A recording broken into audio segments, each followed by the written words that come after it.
Bonjour à toi et bienvenue au Message Lumière de la famille Myriam. Bonjour à toi. Aujourd'hui, dans l'Évangile de Saint-Luc au chapitre 6, il est écrit que Jésus s'était arrêté dans la plaine et la foule l'entourait. La foule avait soif de la parole de Dieu. Jésus leur dit alors, « Heureux vous les pauvres, le royaume des cieux est à vous.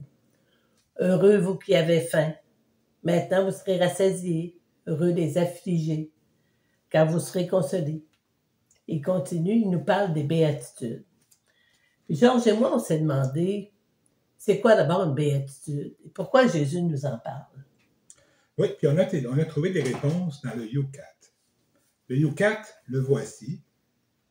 Le Yucat, ça signifie You Catechism, ce qui veut dire en français le catéchisme de l'Église catholique pour les jeunes. C'est un outil qui a été préparé en vue des Journées mondiales de la jeunesse à Madrid en août 2011. C'est pour faire connaître le catéchisme aux 18-30 ans et c'est écrit sous forme de questions-réponses. Et c'est le pape Benoît XVI qui en a écrit la préface. C'est un outil extraordinaire pour approfondir notre foi et mieux comprendre le catéchisme. Il est écrit dans le Yucat que celui qui désire le royaume des cieux doit chercher la liste des priorités de Jésus dans les béatitudes. Mais tu sais, on veut tous être heureux. Mais aux yeux du monde, c'est difficile d'être heureux si on est pauvre, hein? Si on est affamé ou si on est en pleurs. Mais aux yeux de Dieu, il en est tout autrement. Puis moi, en tout cas, je suis restée beaucoup accrochée sur la liste des priorités de Jésus. Si c'est sa liste des priorités, on s'entend que ça devrait être aussi avec la mienne. Ben oui. Alors, quand on relit les béatitudes, on ne les relira pas aujourd'hui parce que c'est quand même, il y en a plusieurs, mais on vous invite à le faire de votre côté. La liste des priorités de Jésus dans les béatitudes, c'est comment on les lit, comment on les comprend. On va prendre quelques exemples. Mettons, on dit un pauvre, heureux les pauvres. C'est pas nécessairement un pauvre en argent. Un pauvre, c'est une personne qui est dépouillée, mais qui peut être dépouillée de son ego, de son moi, pour laisser la place au Seigneur pour agir dans notre vie. Et quand on le laisse agir, ben c'est sûr que le royaume de Dieu a déjà commencé. C'est aussi, quand on dit heureux les doux, ben on s'entend que de nos jours, c'est beaucoup... moi, je suis le winner, je suis le leader, je suis le... Oui, mais heureux les doux. Dans notre monde, là, pour se rapprocher là, de Dieu, là, dans la douceur, dans la paix, la douceur, là, ça devrait être une priorité dans notre vie, même si c'est peut-être moins à la mode. Ah oui, parce que la société nous dit si t'es trop doux, hein, C'est un mouton. tu as à manger. Hein? Non, mais heureux les doux, à la manière de Jésus. Ouais.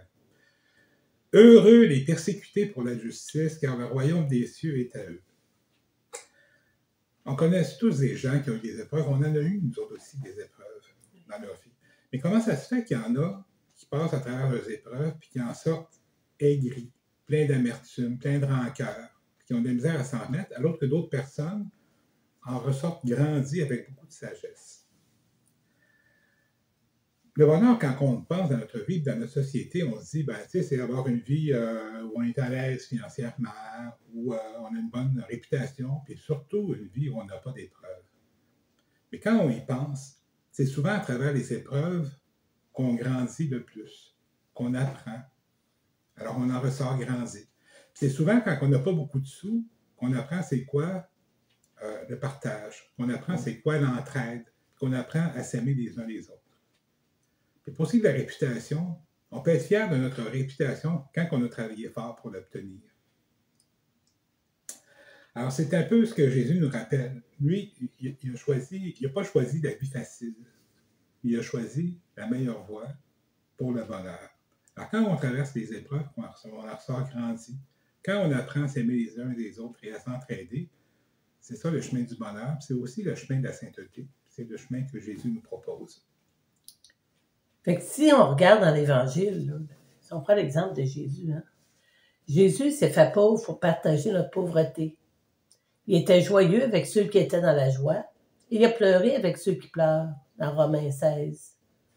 Il a tendu l'autre joue, dans Matthieu 5. Il a été miséricordieux. Il a suscité la paix. Il a montré le chemin qui mène au ciel. toute sa vie pour nous montrer à le suivre, pour atteindre la béatitude éternelle qui est de voir Dieu. Moi, en tout cas, j'ai aimé faire l'expérience de relire les béatitudes, puis de regarder laquelle me travaille le plus, que je me dis, ben voyons, mettons si c'est heureux les pauvres. Ah, celle-là, ça comprend pas trop. Celle-là, elle me fatigue un peu. C'est de regarder laquelle des béatitudes m'accroche pour me dire, ah, celle-là, je devrais peut-être la creuser un peu plus. Quand on regarde que Jésus, lui, les béatitudes, c'était la liste de ses priorités, ben, ça devrait devenir la liste de nos priorités aussi.